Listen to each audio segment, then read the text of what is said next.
What's going on, everybody? My name is Juan Carlos Morales. This is my buddy Enrique Martinez. We are from Puerto Rico, and today we are here in this beautiful marina on Isla Verde, which is right next to the airport. Maybe we'll hear the airplanes or not later on. The reason why we're here today is because this is our sanctuary.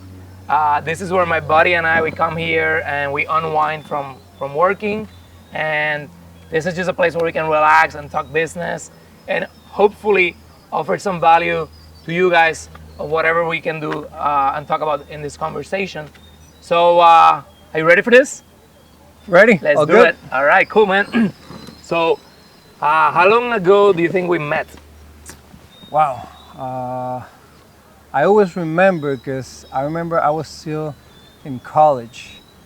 Um, I just got my driver's license and I was driving on the first pickup truck I bought to the beach, kite for learning how to kite. And you were teaching in that school, Yeah. kiteboarding. Awesome. And then what is like a good memory that you remember from, like, I don't know, the beach times or surfing? Because we're gonna talk about a little bit about like why we work hard and why we love the water so much. I think people need to understand this too. Man, there are a lot. It depends. Maybe past couple of years, our trip to Hawaii, to Maui, that was a great trip. Couple friends. Here we have had too many, I think, at this spot. Early days, when I started as a kiteboarding instructor in the same school you were at, and then made that shift of you starting your own business and helping you out. I think that was pretty awesome. So thank you very much. I appreciate that. So one of the things I respect the most about Enrique is his work ethic. To me, when you live in an island, it's just very easy to get distracted by, like, all the things that we have going on. Puerto Rico is known for being a place of lifestyle, which I think we're going to talk about soon, of why we are here and we haven't left the island like some people have. Yeah. And I think we have a lot of reasons of why we would, go somewhere else. But what would be like one reason of why you would say that you haven't decided, like, hey, I love to run my own company and have some plans. Why have you decided to just stay around and not leave? Because I'm sure that has gone through your mind like sometimes.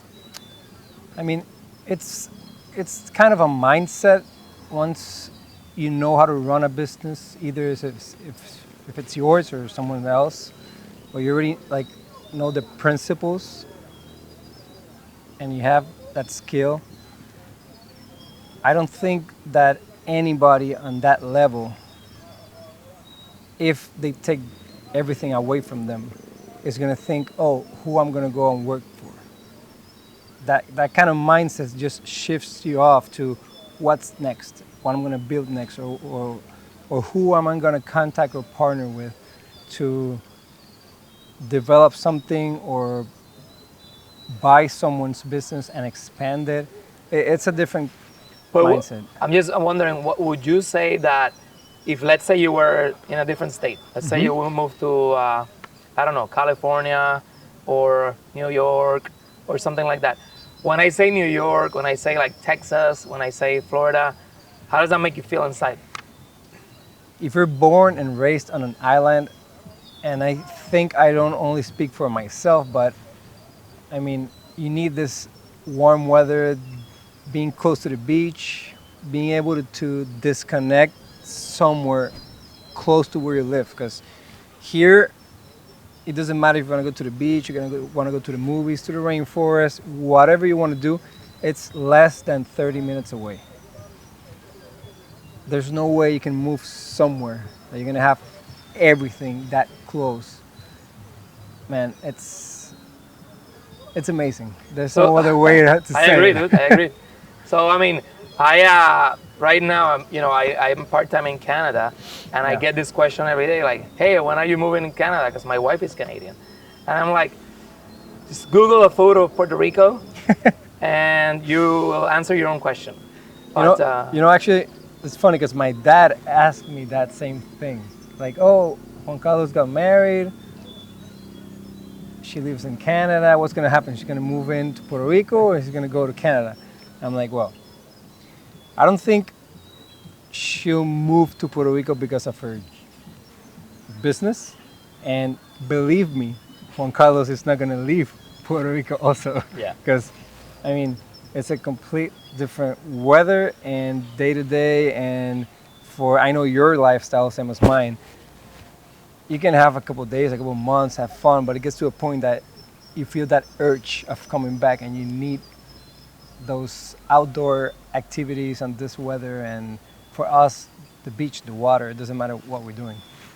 So want to go back to the work ethic, right? Because you run a family business, and I want to talk a couple of things. I want to hear about, like, you know, what's the trick to running a family business? Because I feel like a lot of people, when they hear that, you know, you run a family business, they think it doesn't work.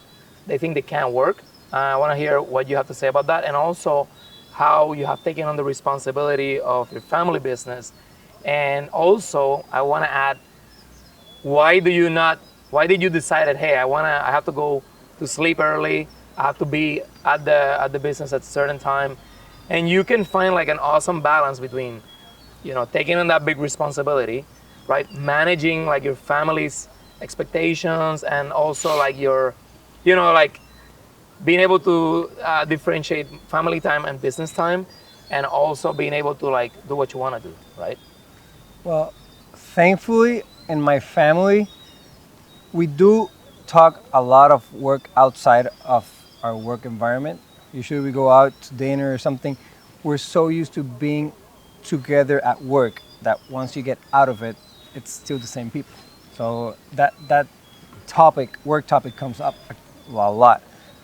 Since for example, my mom is not on the office with us. She's the one that we're out having dinner and she's like, hey, no business in the table. So she sometimes we do talk also with her, but she's the one that like reminds us like we're not at work. Yeah. It is hard. The most hard part of working with the family is actually that who's accountable for what. Because when you have an employee that you can delegate something, if that doesn't get done, it's his fault. When you're on an environment that you have your father, your sister, your cousin, whoever it is, and something doesn't get done, even if it's supposed to be your job, I know, and everyone else knows I could have done it or he could have done it. So it's like throwing that power from one to another.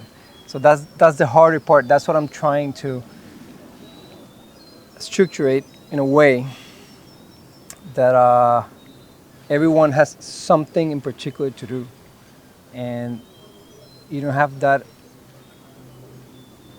fight or talk or bad taste on a day of who has to do what and who has to run what. On the other side, like waking up early, I love it. It's hard when you live in an island like Puerto Rico and we have party every single day. Sometimes. Not now, but I remember a time that we used to go out every day of the week. There was like no break at all. Yeah, yeah. And I was waking up every day at 6:30, waking up late at 7. I'll be at my shop at 7:30 in the morning, 8 in the morning, but I was always on time. So since it's your business, it's like what I tell my employees. It's like, okay, you came in late today. You can do that. You're not supposed to, but you have the ability to do it. If I don't show up in the morning at 8 o'clock at least, no one here works. No one gets paid. So I know I have that extra responsibility, and I don't know, it's like I've programmed myself to know the limits. I've obviously been out hanging out on a concert all night long, trying to sleep like maybe 30 minutes and then go to work. I've done it. Everyone everyone that has had a good time has done that. Yeah, yeah. But usually I try to manage, and if I'm gonna stay up late, maybe I drink less, so the next day I'm not hurting that bad. If I know I'm not gonna stay up that late, well, I don't care. It all depends. Yeah, but So, it takes time. so I want to ask you, like, in terms of like, someone was asking me recently, like, hey, is it true that, and these are quick answers. So, is it true that if you are a business owner, you don't work? No, Okay, next you question. work more. Exactly. Okay, you answered my second question. And then, is it true that in order to run your own business, you have to take advantage of people? No, not at all. So, what is your, what would you say is like actually like what a business is all about, like in simple terms for you? If you're gonna run a really good business environment,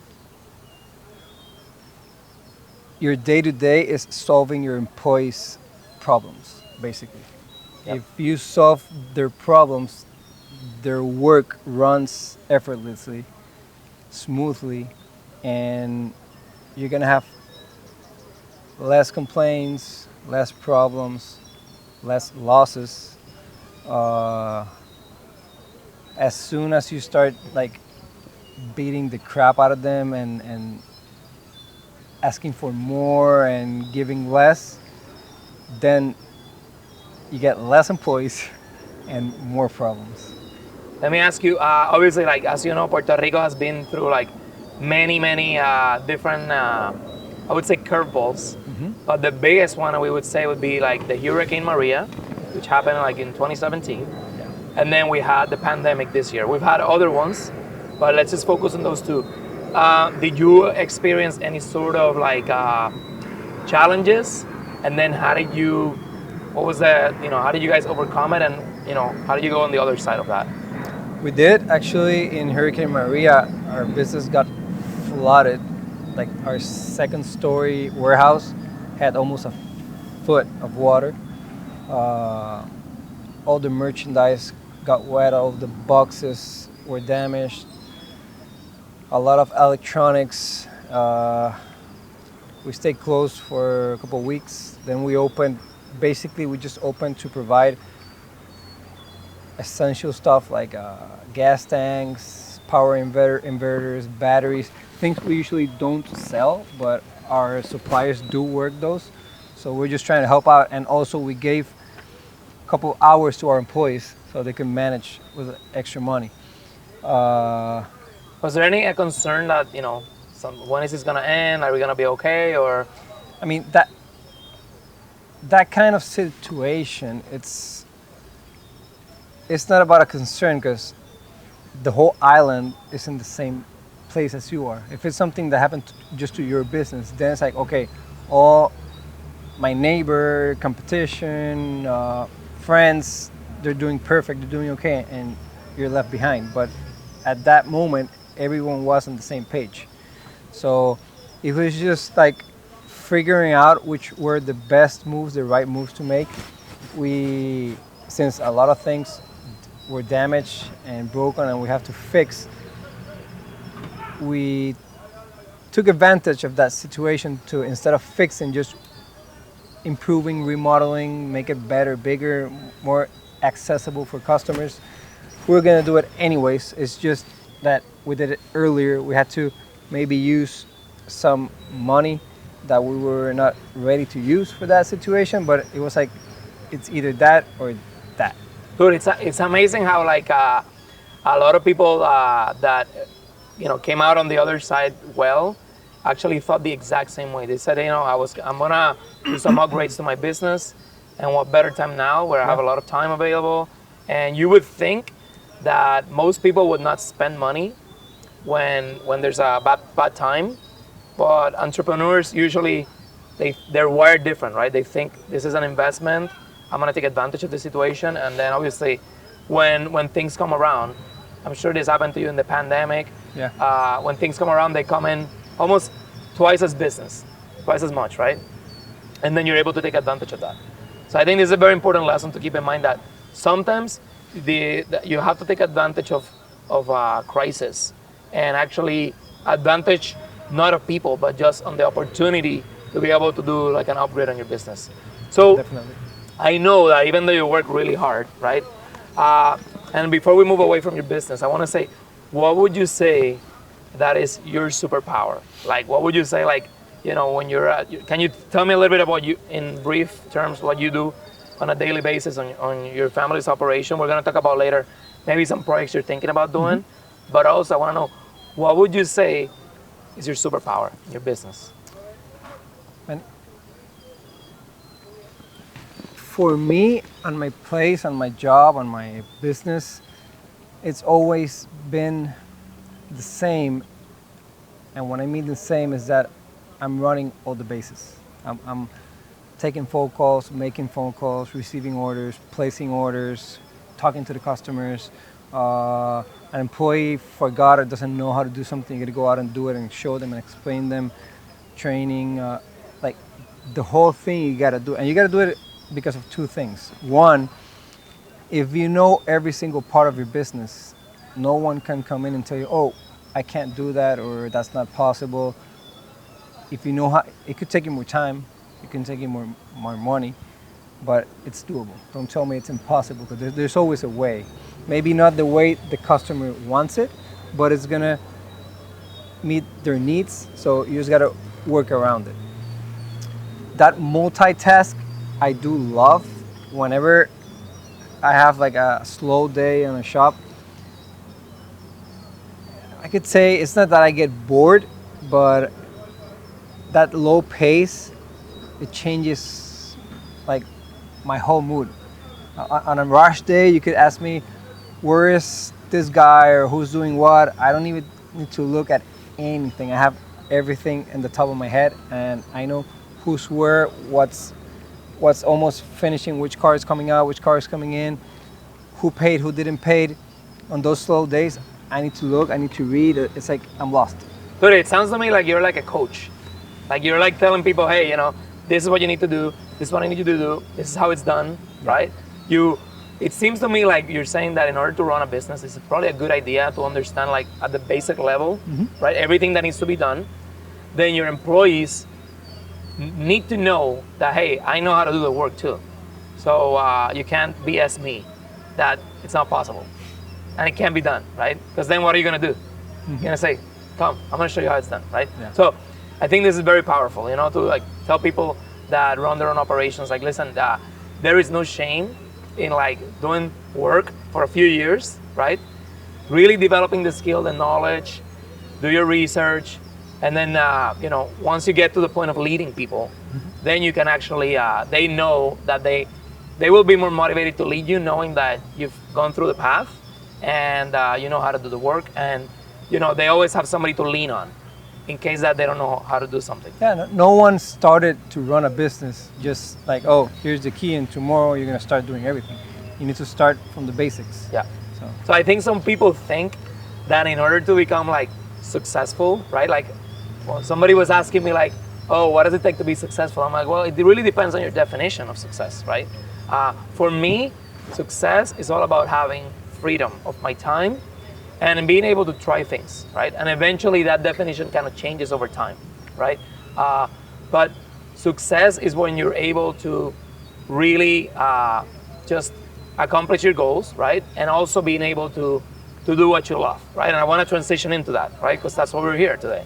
So I want to know, because I know you're like, basically your week is already like accounted for. One of the things I love about you is that you're always planning something else, right? Like you're like, hey, what are you doing Sunday? And I'm like, dude, I don't even know what I'm eating like tonight.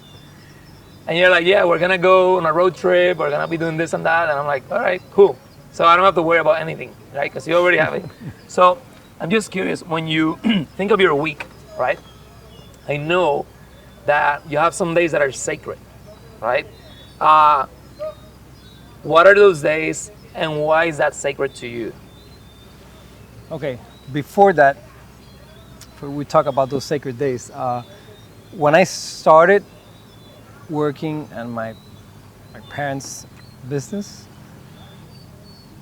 it got to a point that they sat me down and they asked me, okay, do you like the business?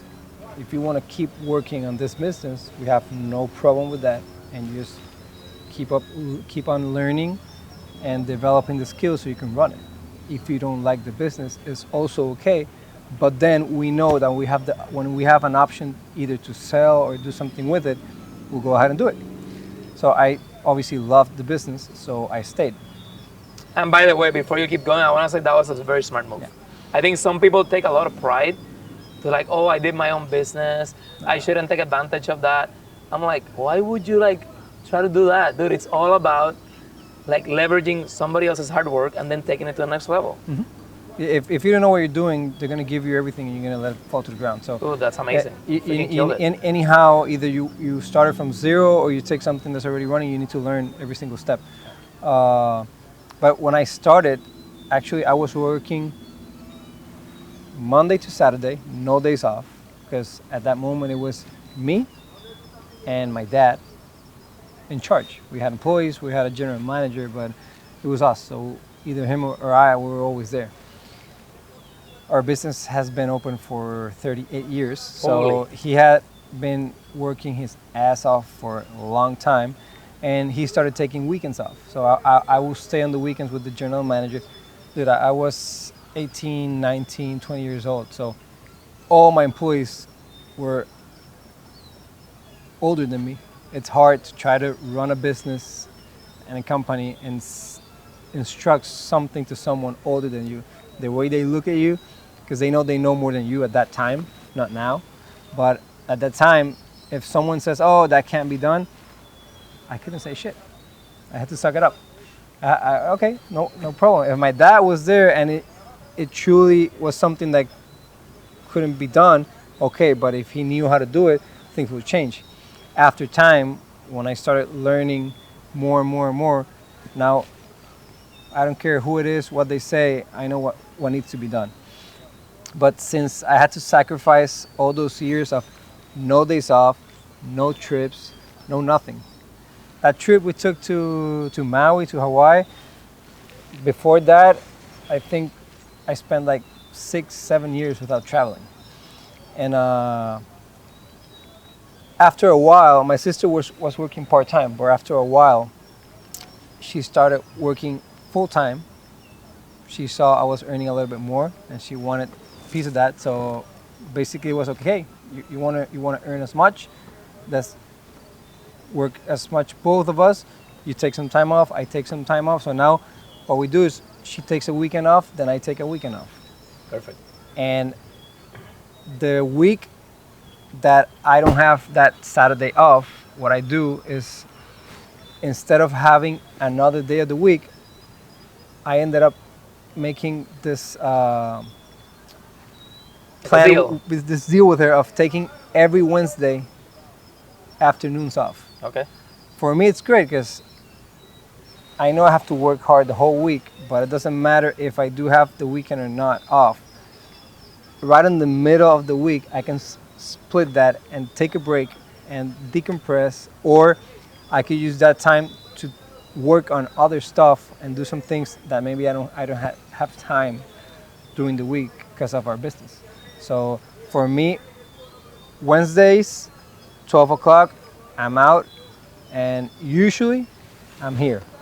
We're gonna go out surfing, kiteboarding, foiling, whatever it is. That's like my sanctuary. That's like sitting down with a psychiatrist and just like letting everything out. Yeah. For me, that's like the perfect definition. I'm out there. I'll go in the water. I have no phone calls, no one next to me. I only think of me and the wave and the water, and that's it. That's all I need. It's freaking awesome. I come back and I feel like I just took a weekend off, just for an afternoon. Amazing. Yeah. So, what's your definition of work hard, play hard? It's really easy. If you're working, work your ass off as much as you can, because the reward after is going to taste better if you did things right. Love it. Agreed, 3,000%. Yeah. So, let's talk a little bit about how we got this setup here in the marina. I think explain like what the challenge was, and I don't know, How did you end up here at this marina? Because of you. So what happened? Tell us the story. Yeah. What were you doing? I was paddle surfing actually, and you called me out on a weekend that there were like amazing waves, and you tried this new thing called step off. You're gonna go surfing, and you're gonna jump from the jet ski and surf the wave. And I was like, oh, okay. Yeah, So wait, how does that work? You're like on a jet ski? You're sitting behind the driver, ready with the surfboard. Yeah. The jet ski basically gets in the wave, Uh-huh. pretty early in the wave. Yeah. And if you like the wave and it's good, you just jump out of the jet ski and just stand up. You don't have to paddle because the jet ski already threw you with that momentum and that speed. How's that better than regular surfing? Oof. Will never change that feeling. So yeah, thanks to you, I ended up here. But at first, I remember we were using the trailers and going in and out of the ramp. And I don't know how I ended up. Actually, I do. I went to my friend's paddleboarding shop Yeah. in San Juan Bay Marina, Soap Action, and I saw the jet skis on the floating docks, and I was like, okay, I was planning already and buying a jet ski, so that clicked me off. That was like, okay, that's a little bit easier. So that was 2019 because I bought the jet ski that year. I bought the jet ski. I was like, okay, I'm going to do it now or I won't do it. I'm 30 years old at that moment.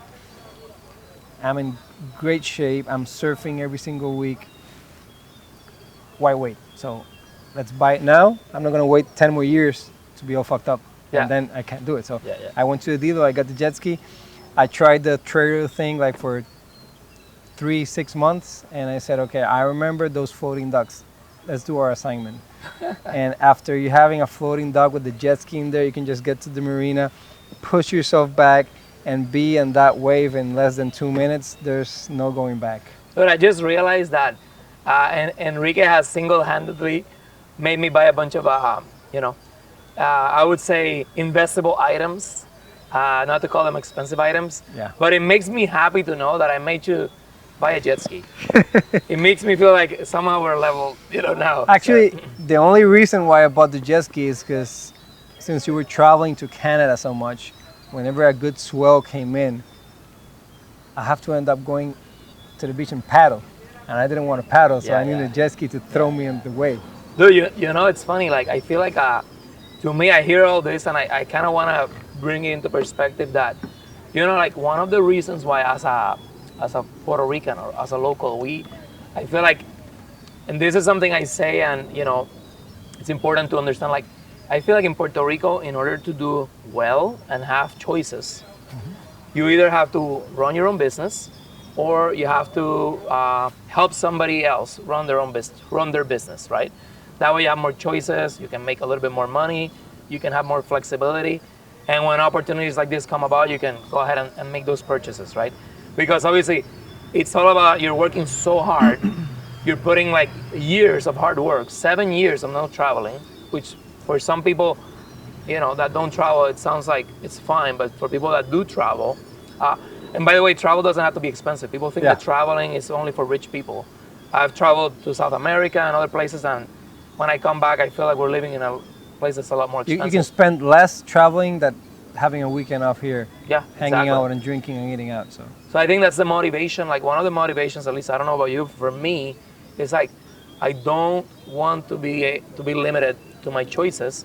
It's not like I need anything expensive to make me happier.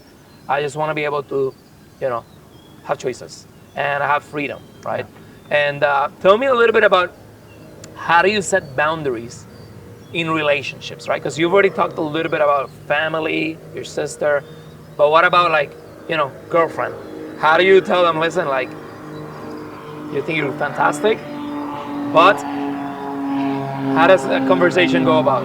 Well, I think that conversation, it's very similar for both of us. Because, for example, I know I need some time off for myself to decompress. Sometimes you can do certain things with your partner.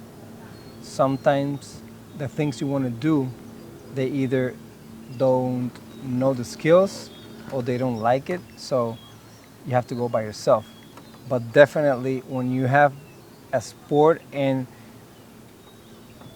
a sport like ours, because what we do when you go surfing, you're by yourself. You can have friends with you in the water, but you're basically On your own. surfing on your own, competing with yourself, trying to get better. You could go alone to the beach, you're gonna have the same great time that going with 20 friends. So you're by yourself. And not not everyone understands that. A lot of people having that or needing that time to be alone, not every partner, girlfriend, boyfriend understands, because they don't need that. If they do need it and they have something similar, they can understand. But being able to be okay with you having fun by yourself, it's so powerful that there's no way of changing it once you actually learn how to do it. Should you be afraid of this conversation with your couple? Like, Oh no, but by all means, you need to have that should you be conversation. afraid if they say, "Oh no, I don't want that"? I mean, if they don't like that and they're not gonna accept that, you're not gonna be happy, because you need that. Yeah. If you're like me, I think like us, you need to be able to do this kind of stuff, or all of a sudden we plan a trip for 2 months, 1 month, a week from now. Oh, we're gonna go surfing because waves are coming up this place. We can't choose if the waves come tomorrow or next week. The waves are now, so we need to get on the plane now. Being able to having a job or a business or people around you that you can be able to take that time off is priceless. And having a partner that either accepts or joins when that happens is a must. How do you choose your friends? Like, how do you think? Okay, this person is somebody I want to keep around. And I'm not talking about me. I'm just talking in general. How do you say? I want to spend my time with this person. I would like to make this. Keep around this person. How do you do that? What's your criteria? Well, I'm going to talk what I think of now, because I've read this a couple of times. I know you have too. What you become, it's basically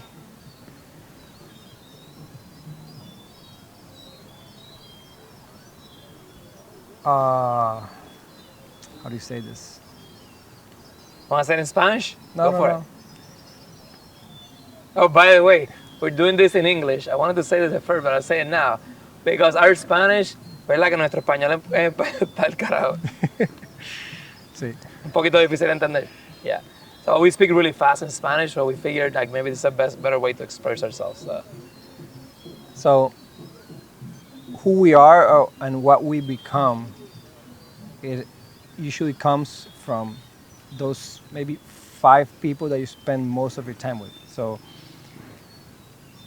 I was aware, but that wasn't there always with me until a couple of years ago.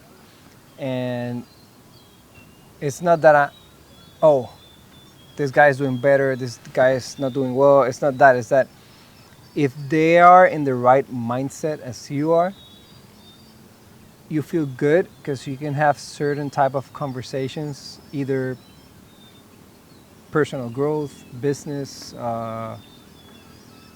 hobbies, but you can feel that that person is in sync with you. And if you're trying to like keep on growing to different levels and that person is not on the same page, you're not gonna feel at sync with that. Would you keep people around you that you feel like they're not, necessarily like in the right mindset? That are friends, not family, because family we don't I choose. try not to. It's not that I'm gonna block them or don't respond or not talk to them, but I'm not gonna spend a lot of my time, my like effort in something that is not, I know is not gonna provide me something good or better for myself. So Definitely. So I don't know. Is there any questions that I haven't asked you that you would like to talk about? Maybe some future projects. What's in your mind right now for the future? I do have a recently startup project that's gonna be for our next video. Yeah. Yes, yeah. We need to discuss a couple of things between your business and that one. Yeah. It's gonna be epic. Yeah, dude. Uh, I'm super excited about that.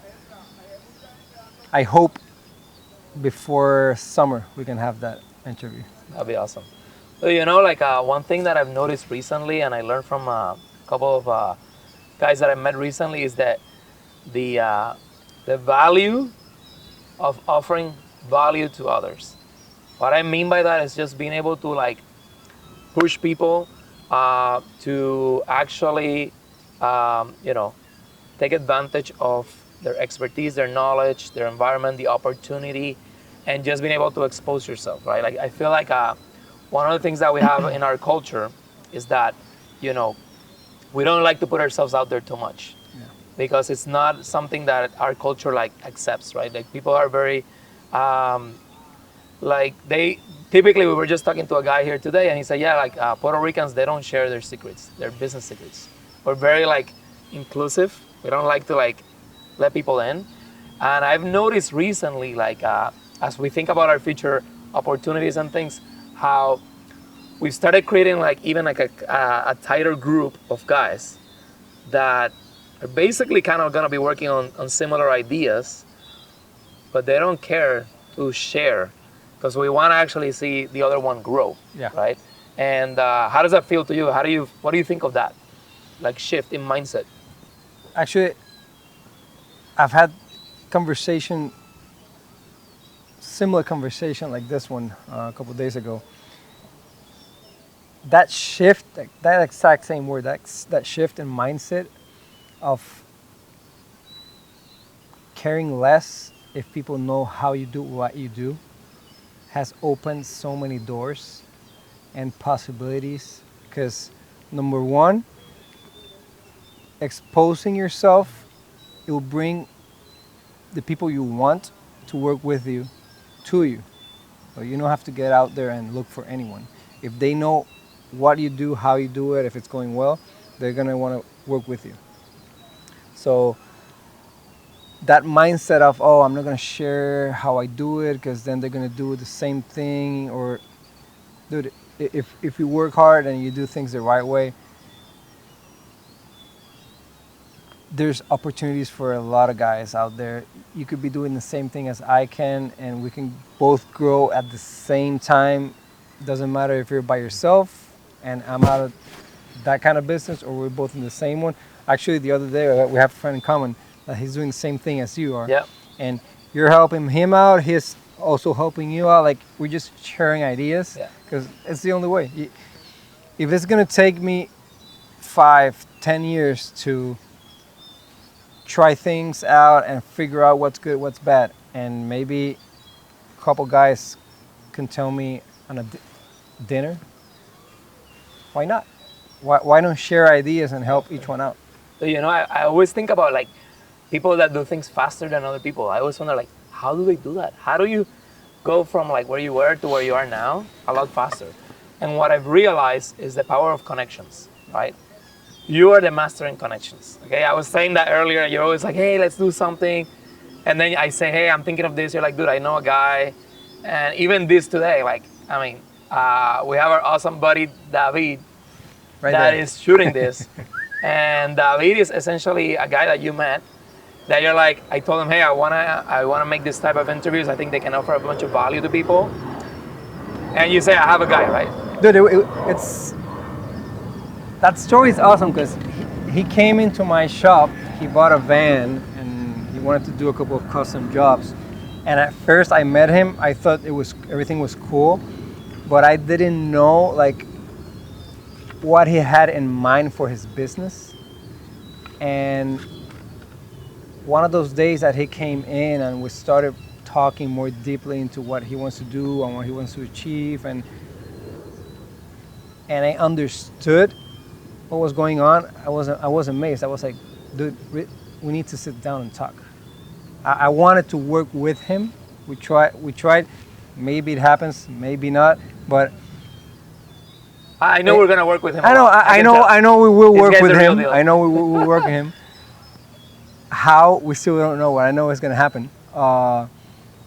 But it's impressive how just talking to people and getting to know actually how they do what they do. Yeah. Because it's not like, oh, this guy sells cars and this guy, he owns a pharmacy there in the corner. This guy, just knowing them and knowing what they have gone through to get there, and maybe they have other expertise that they don't use it on their business, but they know that thing, that extra thing that maybe you need or I need. And I think that this kind of interviews are gonna be great in just deeping, like deep inside, searching for a couple of different individuals, what they know, how they can help, how we can connect people. Is gonna be great. Good, 3,000%. You know, it's funny. I always think about like, I've been like trying to understand how entrepreneurs are created, right? Like, there's always this question of like, hey, is an entrepreneur somebody that becomes an entrepreneur, or do you like, are you born, right? And what's interesting to me that I've noticed a lot of people that I know have become entrepreneurs either because they were doing some sort of transaction as kids. So they were selling newspapers, or they were selling, in my case, I was selling carrot cakes, Yeah. and I was washing cars. I know you probably did a bunch of like little businesses. Alan, our friend, were selling like power balance, Yeah. And I noticed that some entrepreneurs are created because they are employees that offer so much value to a company, and at some point there's some situation that forces them in entrepreneurship, and they know deep inside of them that they have all the skills required to do a job. It may not be exactly what they were doing. It might be a different iteration of what they were already doing or their company was doing, but they think they can offer some fantastic value to the marketplace. And I notice how it just takes someone to feel you, like it pushes you a little bit, right? And I'm hoping that this video does that. I'm hoping that, the way I got motivated to start my own business was essentially working in a company, becoming extremely good at what I was, to the point where I got so busy. And then a situation happened with my ex-boss where I basically was forced out of the company. And I realized then that, if I want to control my own destiny, and I want to have choices, and I want to have freedom, then I have to just go my own way. Yeah. So I had to make that shift. I also noticed how some people are not necessarily forced out of companies, but their company has to fire them because they're not doing as well financially. And I guess that what I want to inspire people to do is like, man, you can always get a job. There's always going to be somebody looking for you to work with them. But if you feel like you have a really good idea, you can offer great skill, just know that it's going to take time. Like, people think that success is built overnight, and I think just gotta watch a couple of YouTube videos, read some books, and you will see that it just takes time. Overperform. Yeah. If you overperform, doesn't matter if it's a job or your business, you're gonna be great. So, dude, I think this has been fantastic. I think you're a freaking rock star.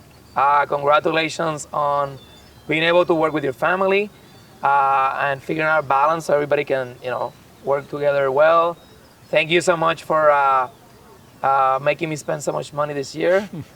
I'm glad I made you spend some money this year as well. Yep. Again, dude, I wish you the best on like whatever you're gonna do next. I already have some ideas of what you're coming up with. Super excited to see where that takes us. And for you guys out there, I hope this was very inspirational. I hope you got some value out of it. If you love this video, I appreciate for you to put some comments down below, send us some likes, subscribe to our channels. We'll see you on the next one. Thank you very much, bro. Take care.